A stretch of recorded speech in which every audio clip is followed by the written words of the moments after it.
check, check, check, check, check.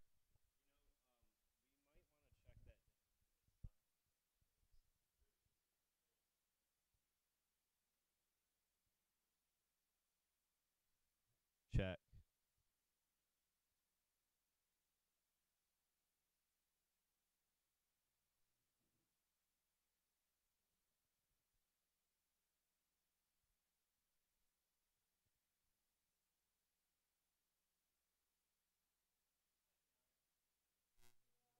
Hey,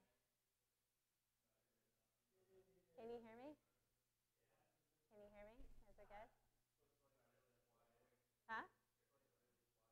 It's really quiet. Oh, the other. Wait. How's it now? Okay, I'm gonna keep talking and talking and talking. I'm gonna gather this other mic, see how that's going, and how,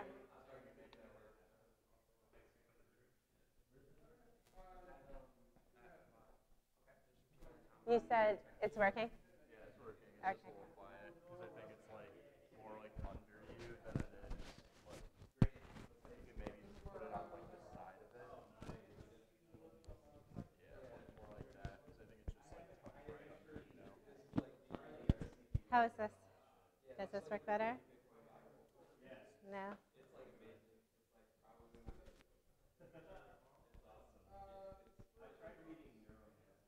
there you go.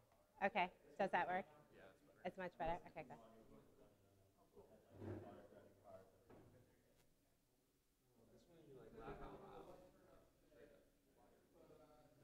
What's up? How was yesterday? Sorry I didn't It was make it. I've good. been meaning to text you. Yeah. It was good, yeah. Good.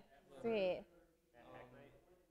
Yeah, we didn't get to like hack too much. They make you leave WeWork at like 9ish, Yeah. which is kind of like just when people are like getting into the Getting groove. ready. Oh, you've been having it at WeWork. Just this one. Okay. Cool. So yeah, it was good though. So not too much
Yeah, no, it's working.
Hey, how's it going?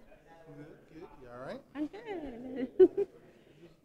Yeah. Yeah, people are slowly trickling in. That don't give nothing. You got four. I don't got one. I don't have, this is Phil's. Oh, Phil got four. I don't got one. How many you got? 0. How about that? You wrong. Right?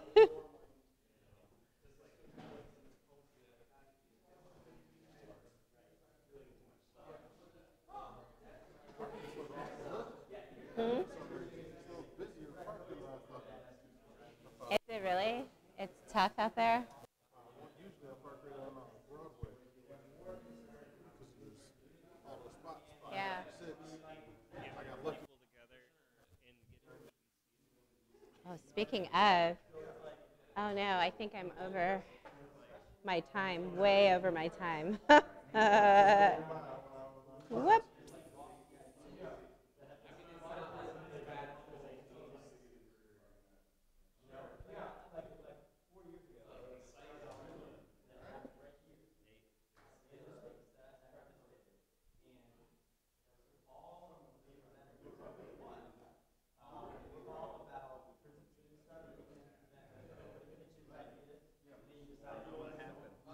People just didn't come tonight. We got a little bit though. We can still do it.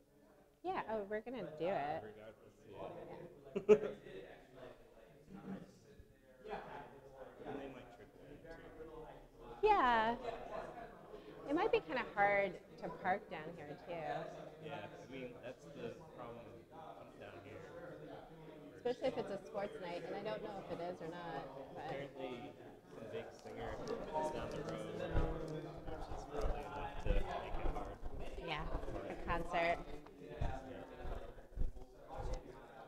Okie dokie. Do you want me to sit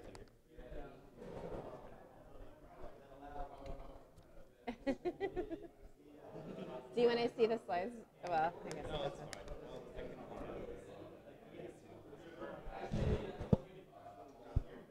I can I can turn it more.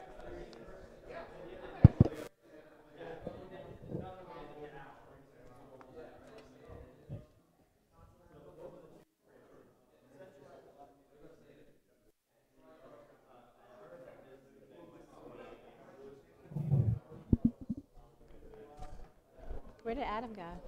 He's behind the Okay. You want to go? Yeah. Oh, somebody just came. Okay. You want anything? I think I'm good with my water. Yeah. I think I ate something that I wasn't supposed to.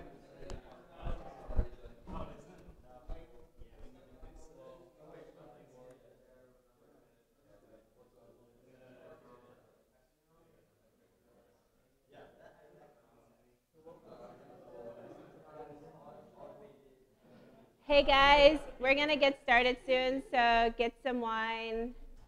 Also, since it's so few of us, if you could sit closer up front, that'd be really great.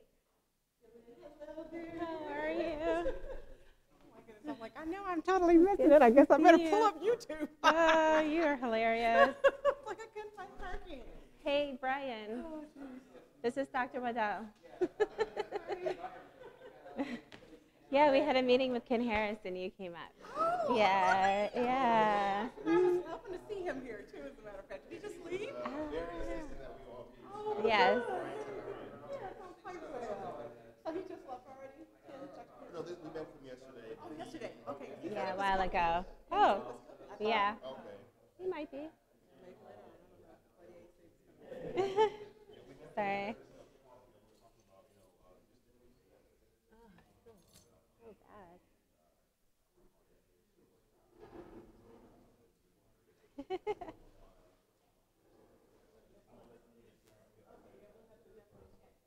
Did you record your talk tonight?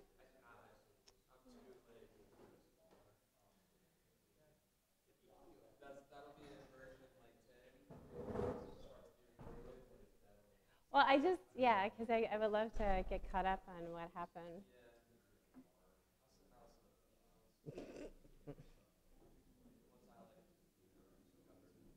Okay. But it's good to have these talks because it kind of pushes you to like hit some milestones that you want, yeah.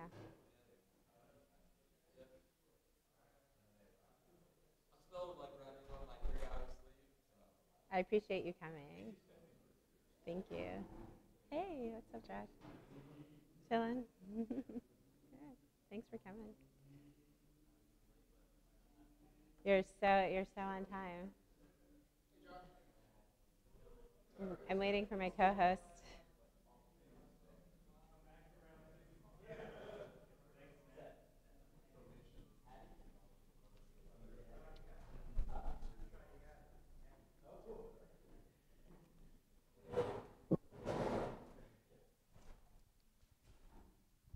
Awesome. Thank you guys for coming. I appreciate it. This is always a casual conversation. Feel free to jump in, ask questions, make comments, start debate, whatever you want to do. We are here for you. No heckling. Yeah, no heckling. Yeah, it'll just distract me. Awesome. For those of you who don't know me, which I know everyone except you, I am Ingrid LaFleur. I'm the Chief Community Officer of EOS Detroit. And this is Rob Constorff, our CEO. And today we're going to talk about decentralizing power through the use of DACs, decentralized autonomous communities. We're really excited to talk about it because it's kind of like where our heart lies. And please understand, of course, we are at the very beginning stages of this. This is quite experimental. But we're going to kind of break it down, and then from there, I'll just show you a quick example of a DAC that isn't existing so that you can see what that looks like. Awesome. So that's interesting. We're slightly cut off. So I define decentralized autonomous communities. Rob, can you just break down what a DAC is really quickly? What does decentralized mean in this instance and autonomous? Sure. So a DAC is, as Ingrid said, a decentralized autonomous community, and it's conceptual and sort of philosophical in nature. The idea is using blockchain networks and these ideas of tokens, which are assets represented within blockchain networks, we can actually create new realigned incentives for humans to coordinate. So it's like an idea that is meant to, I think, transcend typical modes of coordination, which would be nation states, and corporations, which are the most successful modes for humans to coordinate today.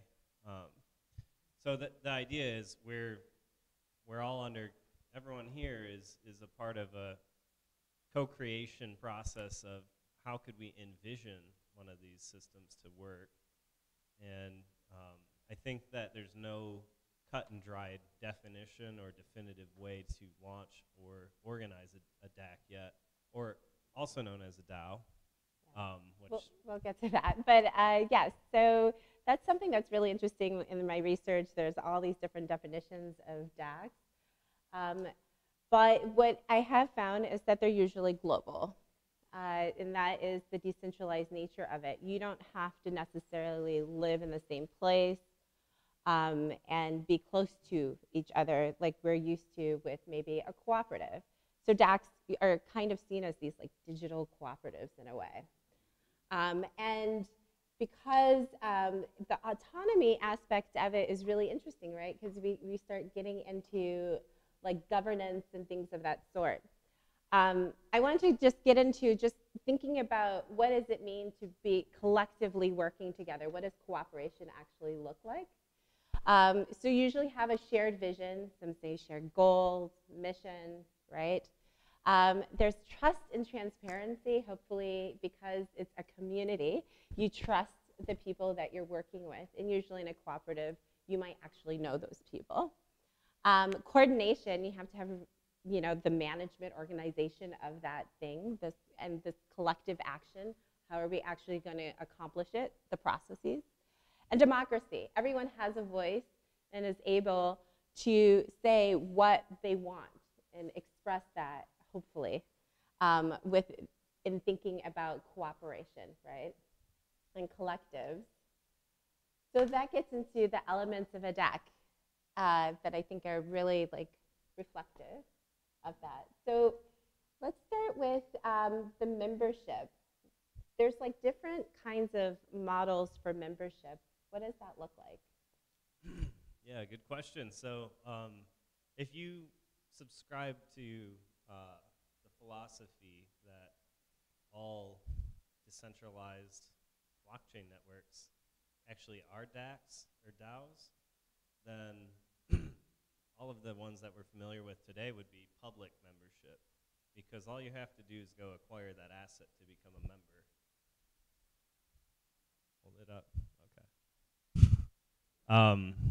So that's, I think, the default mode of membership we see in most DACs is like if you own some asset that gives you some voting rights, or you have some stake in the success of a project. It could be Bitcoin, it could be Ethereum, it could be EOS, it could be some other cryptocurrency. Then you are a member. And these protocols don't necessarily define it as membership. I mean, it's not, that's more of a conceptual level. Whereas what Ingrid will show us later, actually you have to sign a membership agreement to join the stack. I'll let her get into that. And then we also see some private DACs that are organizations that are looking to provide a service and have a token that represents membership, that represents some ownership in the business model. So DACs can be more mercantile. They can be trying to provide a service and create profit. They could also be community-based. They could be more trying to create some social impact in the community. We're writing the book on this, and by that I mean everyone here and also part of the crypto movement. It isn't defined yet totally, and there is no right or wrong answer at this point. So membership, simply put, it could be a token holder, and then those token holders will then vote. But he kind of touched on it. As a token holder, to become a token holder, sometimes you have to sign some sort of constitution or community benefits agreement or whatever they call this kind of agreement with the collective that you are, we're going to abide by a set of rules. And that's what kind of binds us together. And through those rules, we can basically have elected roles that people, where people are administering the actual deck. How does that work? Because it feels decentralized, and then maybe it's centralized in a way. Yeah, so it's like representative government when we get there. And there's certain DACs today, like BitShares is one, which is a core cryptocurrency. And they have this idea of a committee. And the committee are unpaid electorate that are elected by the token holders that get to set certain parameters of the blockchain. So it's more of a duty that someone would serve out of being an enthusiast or having the trust of that DAC. They're a contributing member, and they want to contribute back and have run for some unpaid office, basically, that gives them a chance to be a part of the governance process. So some DACs don't have roles like that. I mean, if we look at Bitcoin and Ethereum, all you have are node operators and then everyone who's using it. So there is no, the rules are encoded in the code itself on those. But beyond that, in EOS IO based systems, you can actually create, as Ingrid had put it, membership agreements that are readable by, as humans, in English or some other language, that can be agreed into and opted into as an additional layer of basically rules that the collective agrees to. Yeah, so. Phil? What's up, Phil?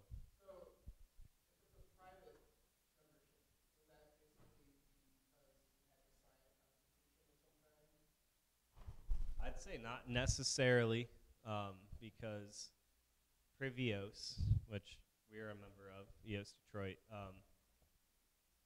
their DAC is private because the people who own in their DAC own a part of the revenue model, and those are the operators and the creators of their service.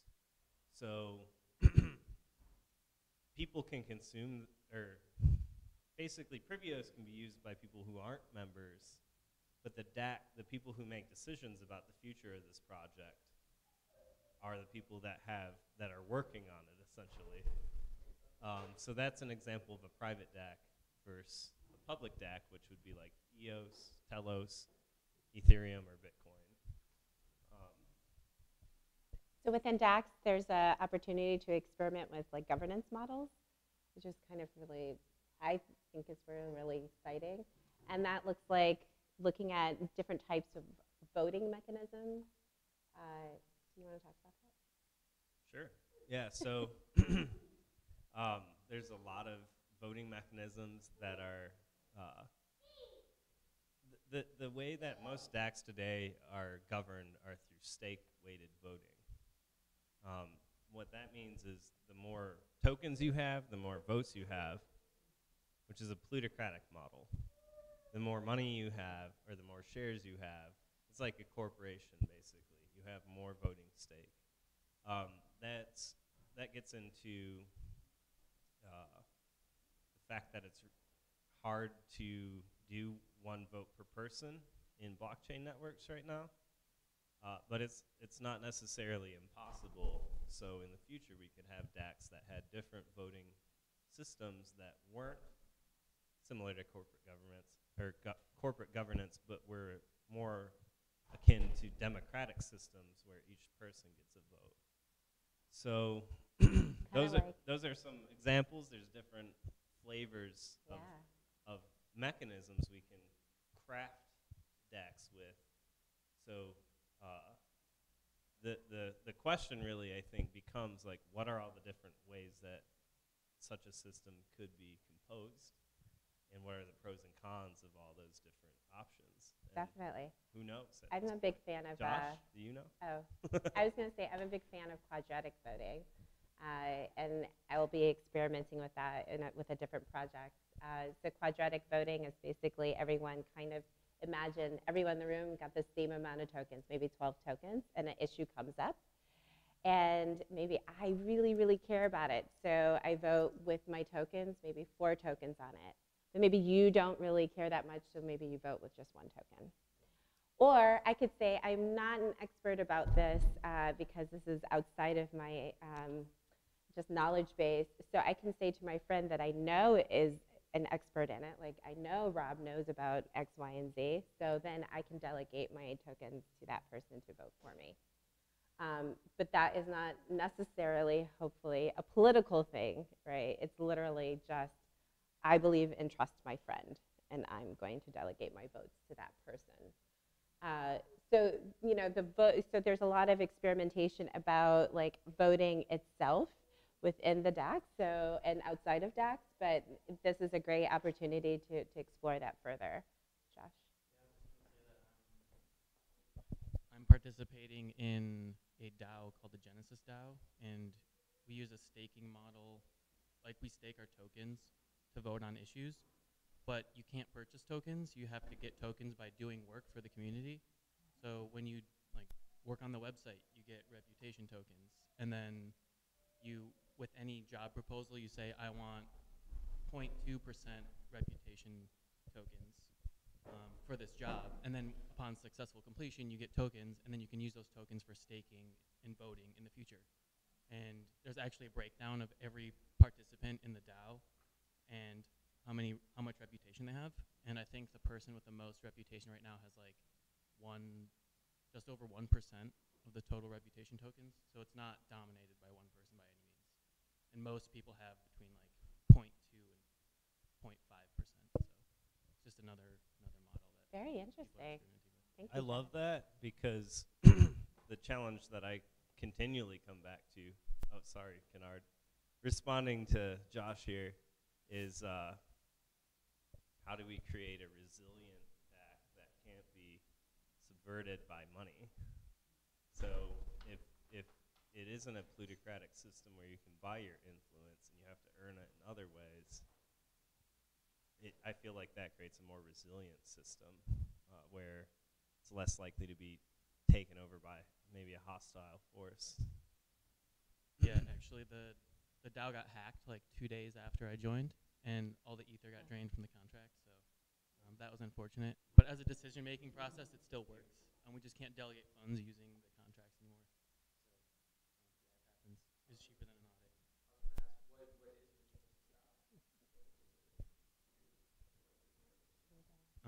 So it's a DAO built on the DAO stack, which is a set of contracts and like web infrastructure for just building DAOs on Ethereum.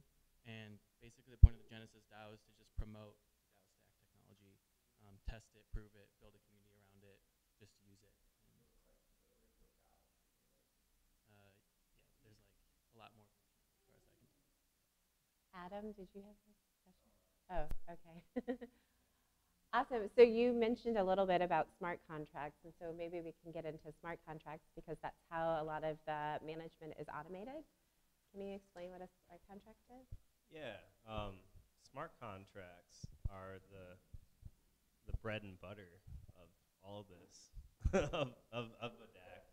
All of the mechanics of it and all of the things that can be done, the voting system, the governance system, encoding a memberships agreement, voting, all of that is created by writing code that ends up being manifested as a smart contract.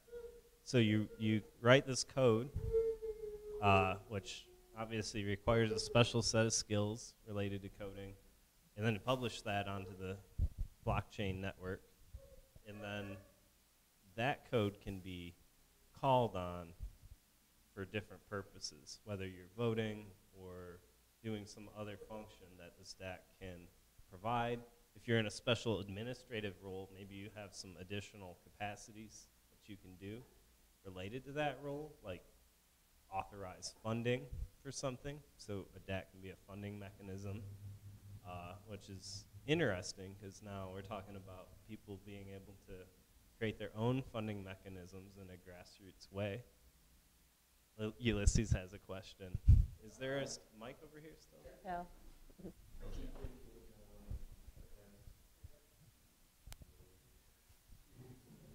I keep thinking to ask. You listening? People are listening to you. We're live streaming. I keep thinking to ask about fractional financing. Is that what you would use? One of the ways you would use a DAC? I'm not sure what fractional financing is. Can you elaborate just a little more? Like in timeshares, it's a reverse. You can borrow money from a whole lot of friends instead of a bank or a financial institution. Oh, yeah. As a corporation. Yeah, I feel like you could definitely accomplish that sort of model with a DAC, and that even starts to remind me of the comma pesa model. Yeah, which is a collective that shares the same reputation and shares assets as well. It's based on a model for protecting assets in villages in Africa, the comma. So there's a project called Comma Pesa that's working on mapping that cultural structure into a blockchain network so that you could have digital commas, or chama. I don't know the proper pronunciation, but CHAMA. Yeah, so I feel like that is definitely a use case that could be explored. It's a mutual aid society, perhaps, where a community is banded together to help each other, and sometimes people need to call on help, and sometimes they can give help, kind of idea. So, Awesome. I just wanted to, if you can briefly explain what Ricardian contracts are. oh yeah, sure, yeah. We're talking about EOS. So the smart contracts are code, so that's more like a program or an application like you would have on your phone. But they run on a blockchain network. Ricardian contracts, on another side of the coin, is more like a legal contract. You can encode clauses, you can encode human readable words, not necessarily code, that people can read and agree to, similar to terms and conditions. When you download some software, you sign up for Facebook, and you gotta scroll through the thing and hit accept that nobody reads. But the idea being with Ricardian contracts, we don't want to make it that complicated. We want it to be the essential things that we want to agree to.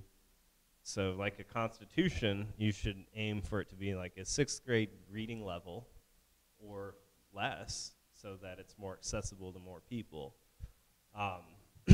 So the idea being, like, there's a translation for legal contracts into blockchain networks through this idea of Ricardian contracts, which can unlock a whole lot of innovation in legal sectors where everything's done by paper, it's really confusing.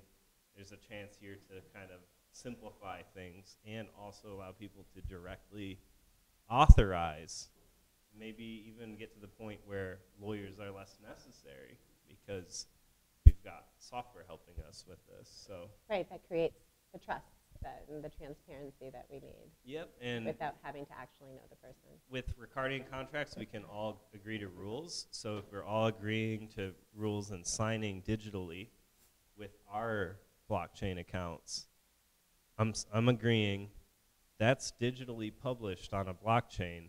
Now if I break the rules, everybody saw that I agreed to them, and the punishment can also be quick and fast. Like, I broke the rules, I get punished, like, it's automated. Everyone's held to the same standard, too, and that's key. What's punishment look like in that context? Usually a fine or losing money. Like, if I, yeah, exactly. Like, this is commonly represented by bonding or staking some tokens, which are worth money. And then if I break the rules I've agreed to, I'll lose that bond. So in that respect, now I'm putting up a bond and saying I'm gonna agree to something, and if I don't want to lose the bond, I'm not gonna break my promise, basically.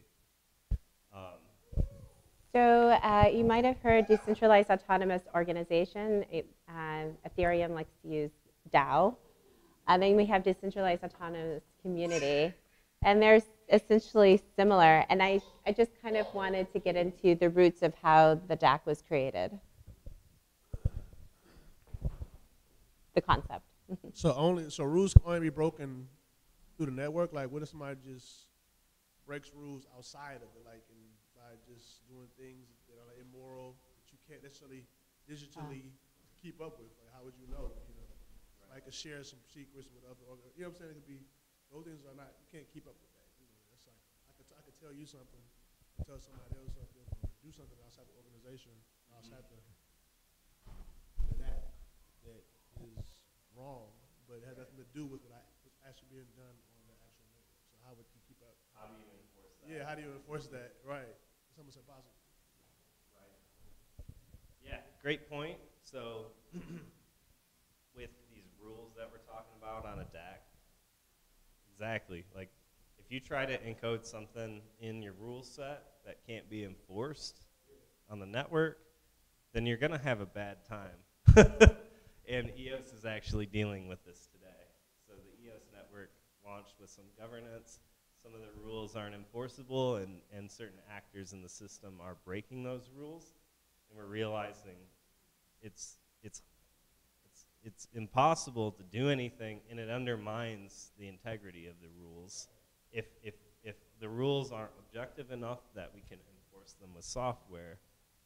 But, you know, on the flip side of that, I think there are certain rules that would be great to enforce, like nonviolence, right? Like, if you're a member of this community, you pledge to not hurt other people. And we can't really digitally enforce that. Are there new mechanisms within DACs that we could leverage to maybe enforce those at a cultural level? And Josh hit on one potential earlier, which is a system of reputation. Now, those are slippery slopes too, because if you've seen Black Mirror, you know what can happen, right? So how do we get, we're playing with powerful technology, and how do we get it right so that it maximizes benefit? And I don't know the answer to that, to be honest. And there are we got to start slow and sort of real simple to start with these DAC things, I think, and try to build up from there to make higher level orders of abstractions that allow us to enforce maybe certain moral things the community agrees on, like don't hurt other people. But great point.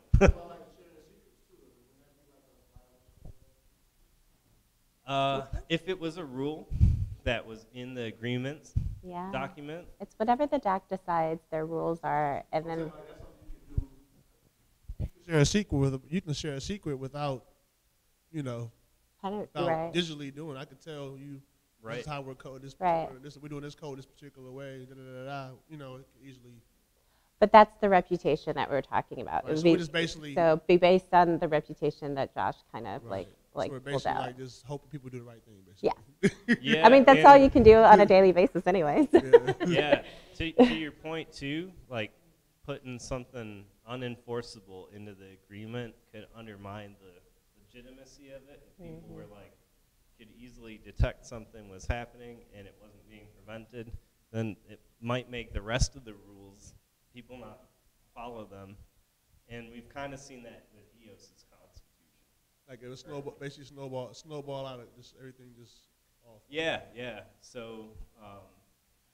So, if you don't mind, I want to move along, Sure. We're going to talk about decentralized autonomous corporation, and that was the initial concept that Dan Lammermoor had, and I kind of wanted to get into that really quickly so that we have some historical context. Okay, sure. So the whole idea of a DAC came down to Daniel Larimer, who is the inventor of EOS and progenitor of some other innovations in blockchain. In 2013, he coined the term DAC when he was analyzing the the Bitcoin network, and through the lens of what if this was a corporation? What would its assets look like? What are its liabilities? How does it make a profit? What's its business model? And he used that thought experiment to basically lay out that he felt that the way the Bitcoin network was operating was suboptimal because the people who had stake in it didn't have representation, like you would expect in a corporation, corporate governance. They also had a lot of liabilities outstanding because of the energy expenditure to run the Bitcoin network, so it wasn't very efficient. And the allocation of resources, which is essentially the inflation or the new block rewards, the new Bitcoins being created and given to people, were being given to miners, which may not have the long-term interest of the network in mind. And so he framed Bitcoin as a DAC and also said, how would we do it differently? How would we align the incentives between the stakeholders and the greater use of the network? How would we provide representation for those that have a stake in the network? And how can we balance the counting, basically, so that the assets outpace the liabilities, so it's a profitable DAC, essentially. And over time, what we realized was that the people matter more than the organization itself. The people are the organization.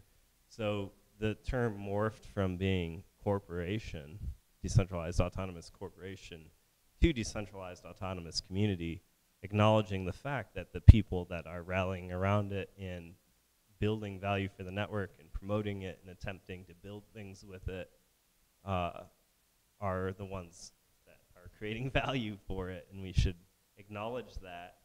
And I think also corporations are not trusted or respected by people, and we're trying to evolve past that. So let's throw that lingo out, because it's helpful to kind of think about it economically, like how can we make a system that's self-sustaining, but beyond that, philosophically, we also want to create a system that does right by more people than existing structures. I really like this quote. DAOs are an attempt to create a new form of corporation in which users, developers, and block producers collaborate according to the rules of the protocol rather than at the directive of the CEO. And that's coming from the essay, EOS is a DAO. So I thought that was like really interesting, thinking about according to the rules of the protocol instead of the directive of a CEO, just to create that like distinction. So why is EOS like a really great EOS.io network in which to use to create a DAC? Personally, I think it's really great because it's designed for ease of use. We're both users and developers.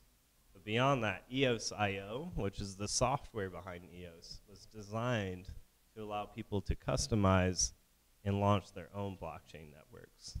So all of us in this room could get together and say, we're going to launch a DAC for Detroit. We're going to create our own rules around it. We're going to launch our own network. We're going to get people all over the city involved. We can just do that. It's open source software. It's free to use. And it'll cost us time and energy to make that a successful campaign. But it was designed to be a toolkit that anyone could take and customize and launch for their own purposes. I like that it's designed that way, and the intention is we're going to need a lot of blockchains. They're going to need to be customized for their own specific purposes and tailored to maybe the region, the culture, the people that are using it. So let's create something that can be launched and then glued together. And that's kind of the clincher with EOS.io. The idea is that multiple chains can be launched, and then they can intercommunicate. So Detroit could have its own chain, or Southeast Michigan, or a whole region, and then our chain could plug into the greater global network and still have access to that global liquidity pool while still setting our own rules. So that's that's one of the reasons why it's fascinating. And you know, I'm sure in a year or two there will be some new hot technology as usual that people will be looking at. And right now, I feel like EOS.IO is one of the main ones to watch because it's so remixable. There's people taking this and launching it in every direction. So remains to be seen what happens. Right, doesn't EOS.IO, the chains, take up 75% of the market? Yeah, currently, as far as activity on blockchain networks go, EOS.IO and its predecessors and also BitShares in the Steemit network and others that are launched with EOS.IO technology have well over 75% of the overall activity of blockchains. What that means is the actual transactions that are taking place and actual use by people is highest in this technology stack compared to the rest of the market, even though financially other projects in the market have a wider share, market cap wise. So there's a disparity right now between utilization and market valuation, which would be very interesting to watch. And the activity is so high because the throughput is so high, right? Throughput. So Bitcoin, only 3 transactions per second can happen. Ethereum, it's about 15, 16 transactions per second. And EOS, it's about 3,000 transactions per second. But Visa is about 20,000 transactions. So we still have a long way to go, but EOS is the fastest at the moment. So 3,000 transactions per second. So why hasn't it exploded then? There's so much. It has exploded. That's why we have the highest activity rate. It's exploding. Having more money, having more shares. Oh, financially. Right. Okay. Why are the other networks more profitable? Part of it's narrative. Part of it is being a first mover. Like marketing matters a lot, but beyond that, we haven't really seen a blockchain application go mainstream yet at all. We don't even know one that has 1 million users yet. So what we'll see is the first network, I think, that is able to have apps built on it that do have millions of people using it will probably go out of control in the markets as well. We'll see some really interesting market action, but I don't know for sure. I try to stay away from making predictions because I don't want people to trade on that, and I don't know personally, but it's essentially right now the thing that's holding back the entire blockchain market is usability and performance. The fact that it's too hard for everybody to figure out how to manage cryptography keys and all of this. Yeah, and EOS is designed to solve those problems. So we're not And it's fully still in there process. yet, but that's kind of part of the design decisions. So I had a question. Past year, I've been thinking about, government usage is going to be important with any blockchain technology. So for about a year, I've been brainstorming on. Right now, I know governments are trying to use blockchain, but it's very fractionalized and incompatible.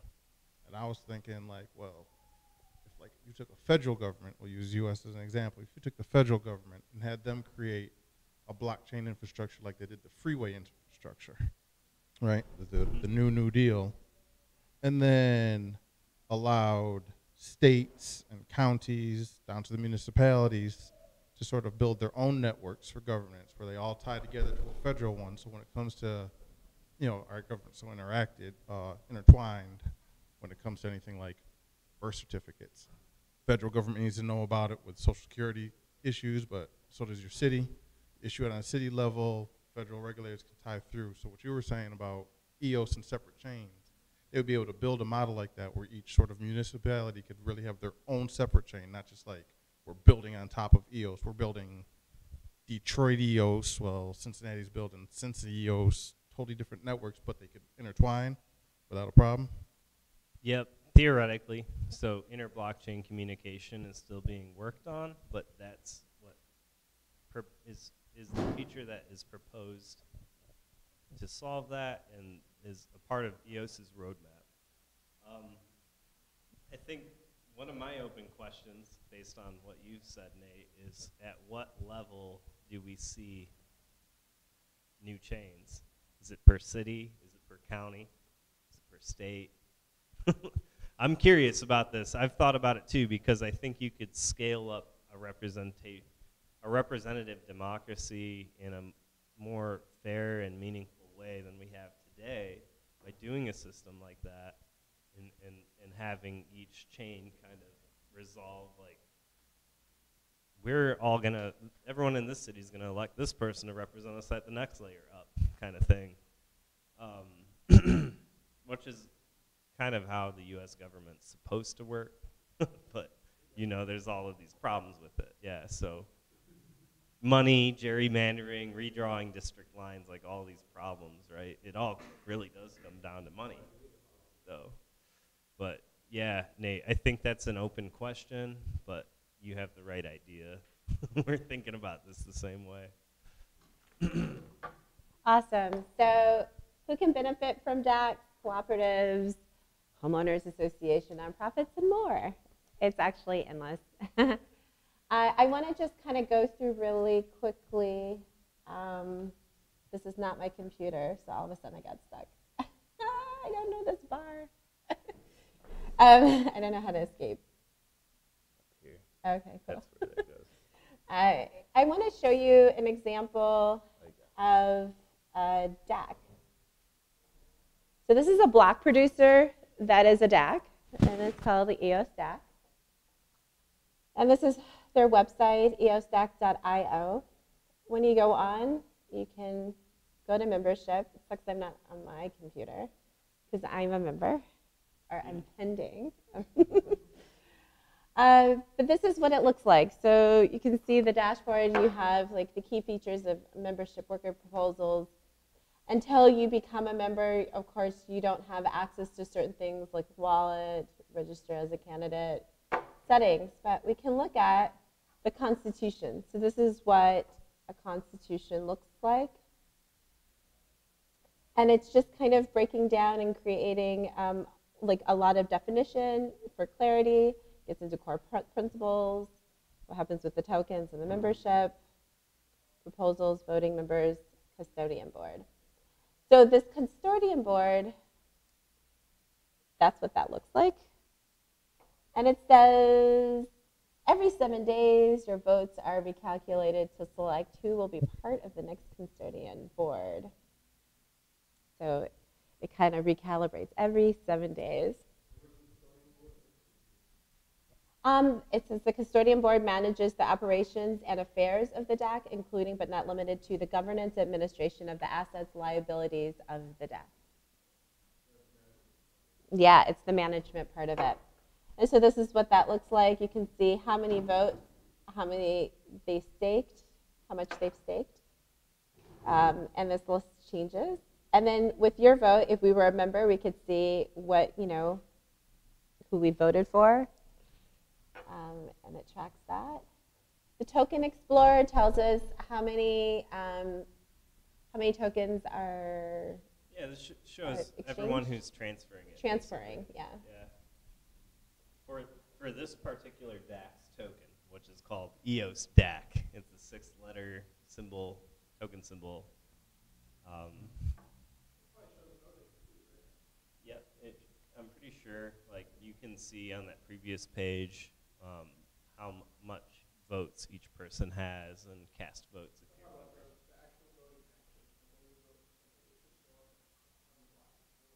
member. It will in some block explorers, maybe not theirs, but There's a lot of different ways you can inspect a blockchain for information. Oh, you had a. Yeah, I saw that there's a big one that said like 100,000.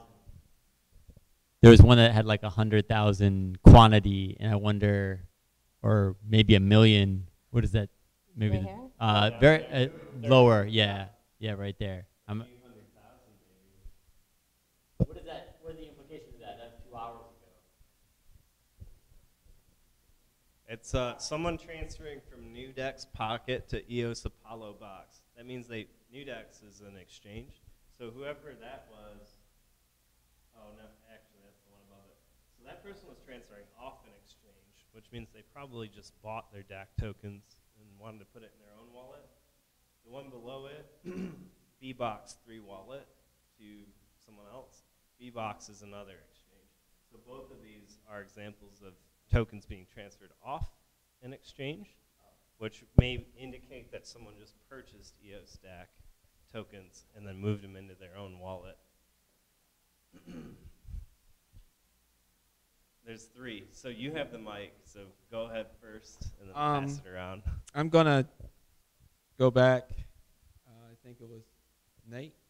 Was you? Okay. So the New Deal was kind of relative to America First, socialist, or like some of the most socialist ideas introduced in the government. And so my question, and it kind of like my question actually makes most sense asking it after yours. I know popular books come up, not everybody reads them, but I forget his first name, but he's a Israeli history professor, Sapiens.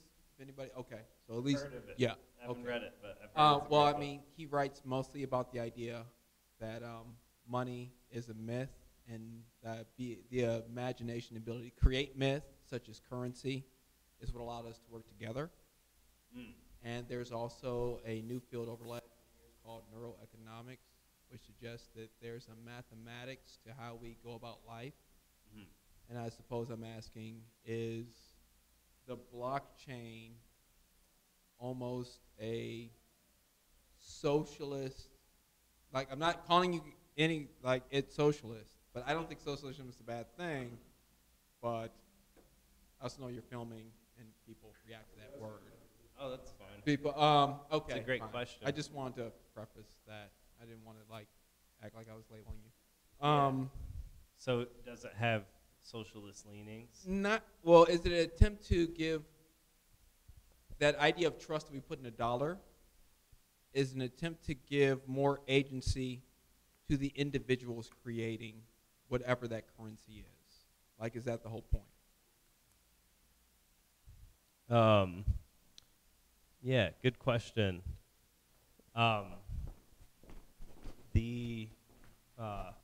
Yeah, so to answer your question, yes, user-generated currencies or like these tokens are an attempt to give more agency to the people using them.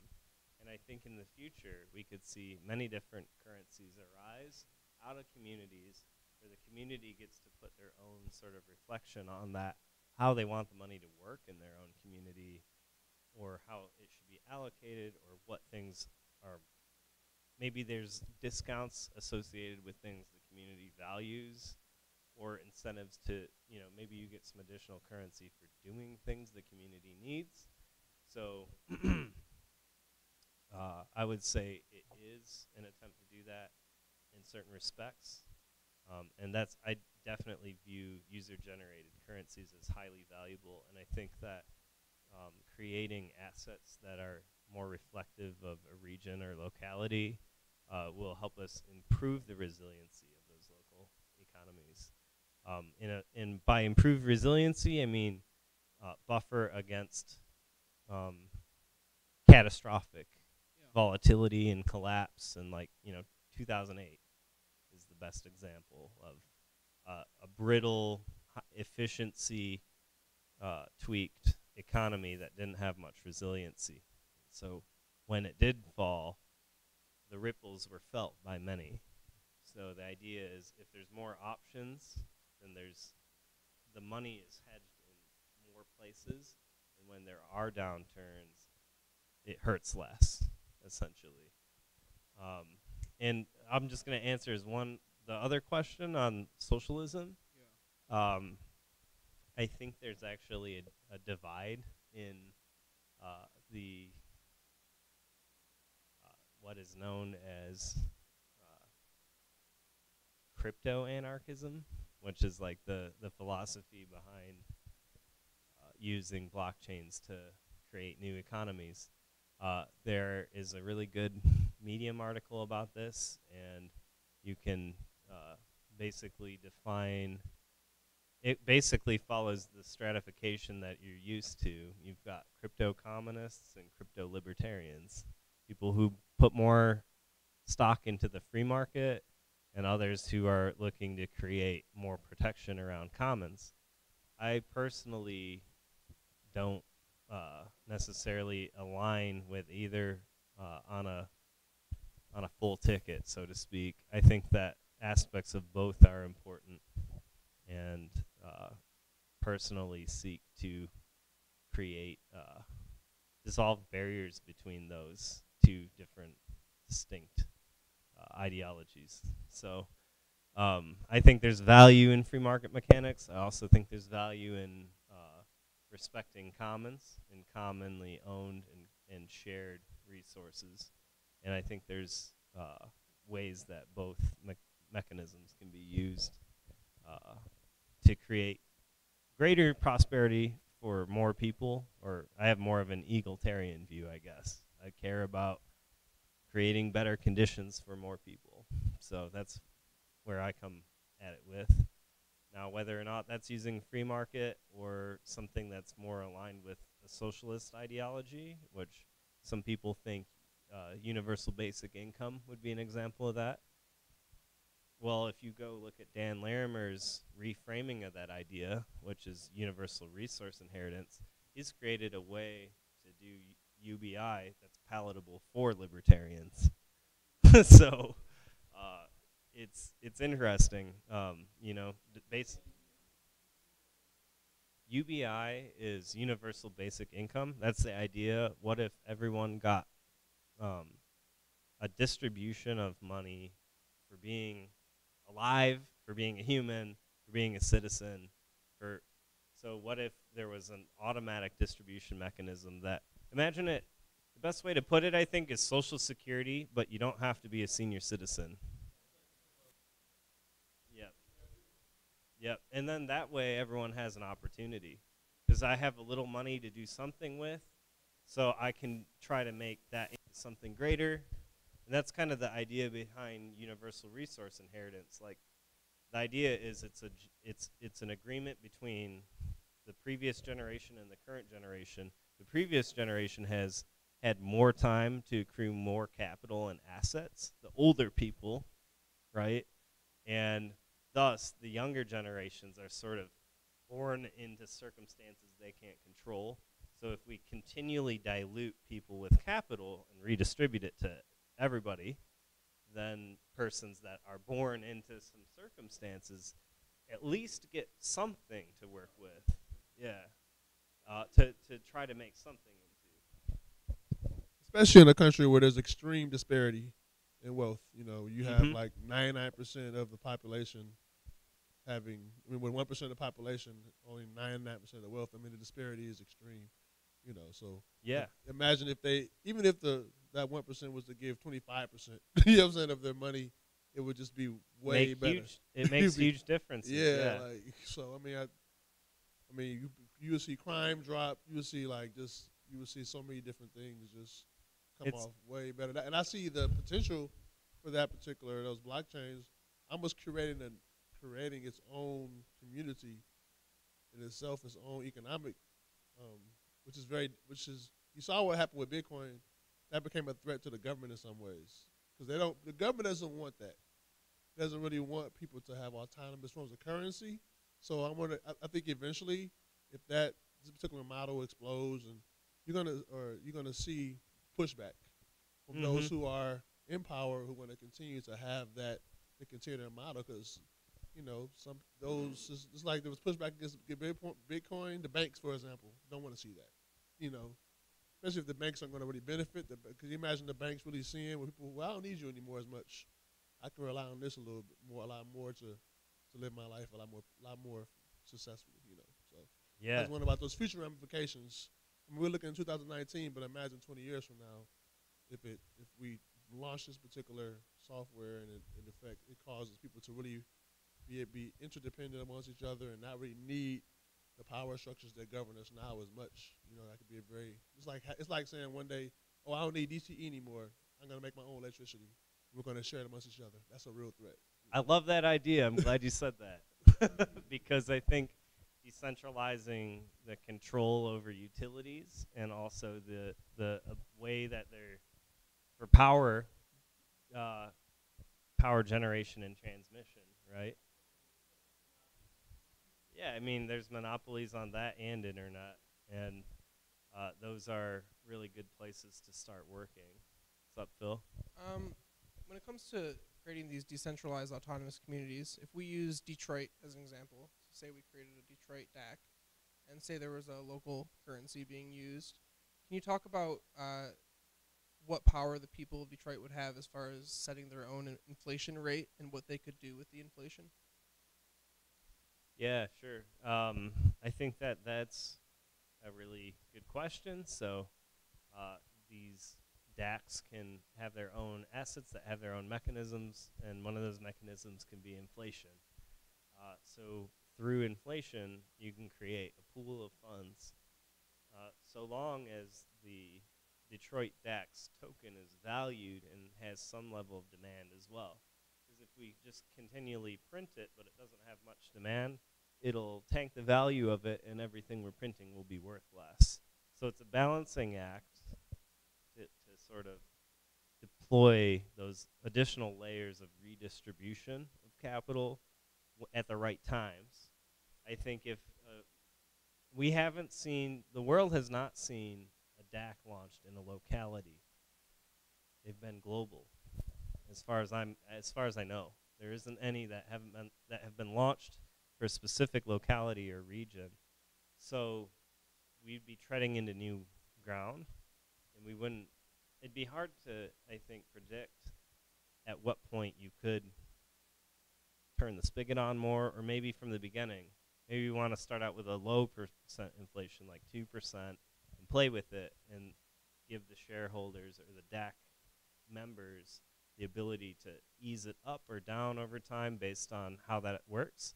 Because we're going to be taking a stab in the dark, basically, when we launch it. Hypothetically, right? If something like this is launched, who knows what they're right. I think this is part of the reason why money systems have central banks to control some of the knobs, because there's all of these different things that properties of it. So, what's up, Ulysses? I guess I'm wondering, the purpose for inflation to incentivize people to keep the money moving, like a maturation date or something like that? Oh, good question. So is there a way you can incentivize people to keep the money moving, essentially? There's actually a different mechanism called demurrage that basically makes your money worth less if you don't spend it within a certain amount of time. So that's something that could be encoded into our local DAC too, to keep it circulating so people will spend it. Because spending it means that they're doing a voluntary transaction, which increases the economic activity. So that's part of making an economy go, is keeping the money moving, circulating. And that's why currency has the word current in it. So I think demurrage is a really awesome system because it creates a negative incentive to hoard, basically. So you're going to use your resources that you have to do something. And that's similar to URI, which was mentioned earlier, the Universal Resource Inheritance. It's a similar concept. If you're just hoarding your capital and you're not making it productive, you should be diluted. You should have your capital worth less so that others have a chance to go produce something and contribute back to the economy. And I don't know if that sounds cold, but I mean, economics is math and and like at the end of and game theory, and at the end of the day, how do we get the rules right to tilt the scales so that more people live better lives? That's what I ask. We're probably never going to get it completely perfect, but if we continually try to move the needle in the direction that's for greater prosperity for more people and reducing suffering, then I think we're doing okay. This is kind of a vague memory, but I had a conversation at one point where discussing the origins of currency, or maybe not the origins, but at some point grain being used as currency and or something form of wealth that it deteriorates as it's stored, so you have to get rid of it. And so there's a natural reference for that. I think that could be really effective. Yeah, your produce or your grains just rot over time if you don't use them, if you don't make them productive. That's a great point.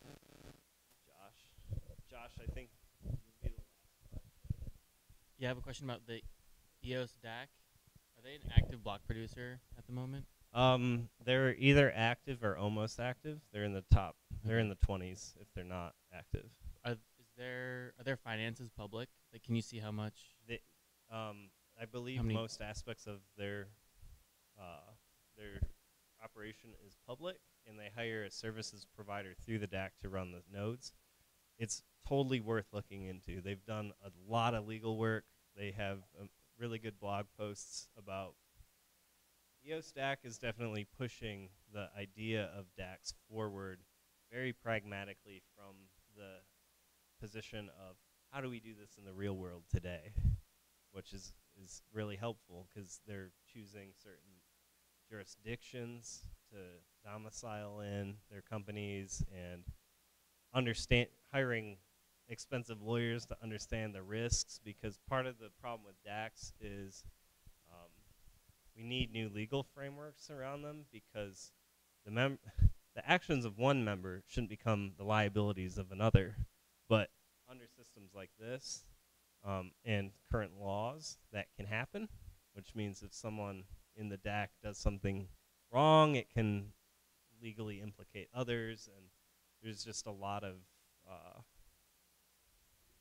evolution of existing systems that need to occur in order to move this idea to the point that it's practical, I think, and they're pushing the envelope on that. Yeah, just real quick, I looked it up. EOS DAC does publish financial quarterly reports. So cool. Thanks, Adam. I have one follow-up question. Follow up. So they're making revenue as an almost active block producer. Do you know if they got seed funding? Because most DACs that I'm aware of get funding from some foundation or some nonprofit. Like, they're not actually financially sustainable themselves. Like, somebody's just giving them money to basically promote their cause. So yeah, so like they're almost there, but like how did EOS DAC get funded? Yeah. Oh, this is great. They created a token. They created one of the first tokens on EOS, actually, before EOS. They created a token before EOS was launched. They airdropped that token to all the EOS token holders, which created a market out of thin air. Because if you create an asset and you give it to a bunch of people and they start trading it, you've just created a market. And from what I understand, the EOS DAC team distributed 1.2 or 1.3 billion of their token, 1 billion to EOS, 1 for 1, and then they kept the other 300 million, and there's their runway. They created a token, and they sold some back into the market, and they funded their operations. So it's interesting. Like, there's supply and demand, and some people want it, and some people don't. And that's kind of why airdrops are interesting, though. So you can give it out, and if someone wants to buy it on the open market, they can. And if the development team retains some, they can sell some of that back into the market to fund themselves. And it's all without doing an ICO sale. So I'm pretty sure that's what EOS DAC did. Ulysses got a question.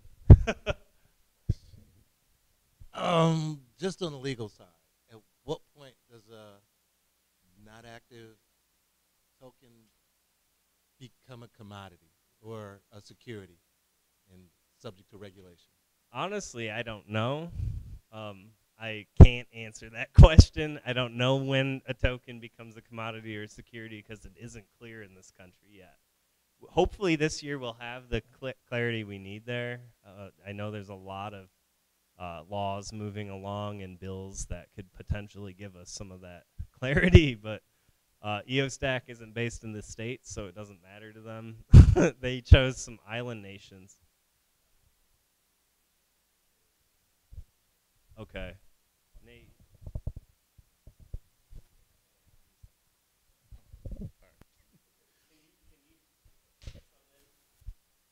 Tag team. Go. Just on the question about when does the airdrop become a like security or commodity, which is still generally up in the air, but the SEC, who regulates everything here in America, did declare that an airdrop is subject to the Howey test, like every other commodity. It doesn't matter that you sold it. All that matters is, in their concept, it's like, all right, you gave the airdrop out.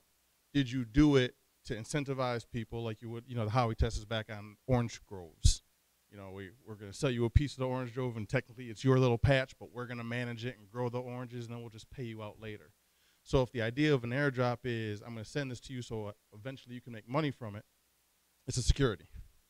If a DAC, though, and this is where it's open to interpretation, if a DAC is set up where it's not set to be, its primary focus is not to speculate on it, so the idea isn't about price fluctuation, then you may be able to skirt some of those security issues, and now you're not a security. But most people, like how at least Rob explained, EOS DAC, it was to raise money, therefore it is a security, and they could be, if they're an American company, they could be looking to be on the SEC's hit list. And since both of our regular hosts have left, I'm going to assume that sort of concludes everything for the night.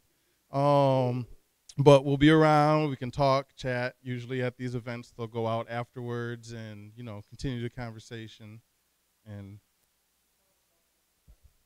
then the next thing is, the last thing is the Detroit Blockchain Center, which I'm a member of, and EOS Detroit is a founding member of. We're putting together the Detroit FinTech Pitch Fest 2019, which is a large competition for fintech and blockchain-related startups and businesses. They're going to come out. We'll select around 10 to 12. They'll come out, present their ideas and their business concepts to a panel of highly qualified judges. And the winner will receive a prize, which could include flying them out to San Francisco to interview for an incubator program to further fund their resources, as well as we have around $25,000 in crypto tokens to give out to the other winners, provided by our gracious sponsors like Warbly. Plus, we'll have free crypto to give away during the event. This is something put on by Detroit Blockchain Center and Detroit FinTech Bay, which is our title sponsor. But it's not just that. If you're not a business and you're not interested in that as far as pitching, or you're not going to pitch, it's a networking event. We expect to have around 200 people or so, 200, 250 people there, between startups, enthusiasts, investors, incubators, accelerators. So if you want to learn, it's a place to do it. If you have a business but you're not pitching, but you want to network with other businesses or potential investors, it's the place to do it. If you're an investor or an accelerator and an incubator and you're looking for a hot spot of a bunch of juicy startups to put your money into, it's the place to do it. So come on out. That's next Thursday, the 28th, from 5:30 to 8:30. And other than that, I was if you want to close it up, but we're about done. Tag team back in. Thanks, Nate. You're welcome. Appreciate that. I had to use the restroom. Yeah, so Nate let you all know about the Pitch Fest. Ingrid had to leave a little earlier, but she's here with us in spirit. And thank you all for coming out tonight. Is there any final questions? Oh, I'll hook you up with Ingrid. She actually runs those continually, and we can set a date if you're interested in having one. So thank you for your interest. Anybody else have anything in final, or think we can close it all? Close it out. Thank you all for coming. Thank you for tuning in on the live stream, and yeah.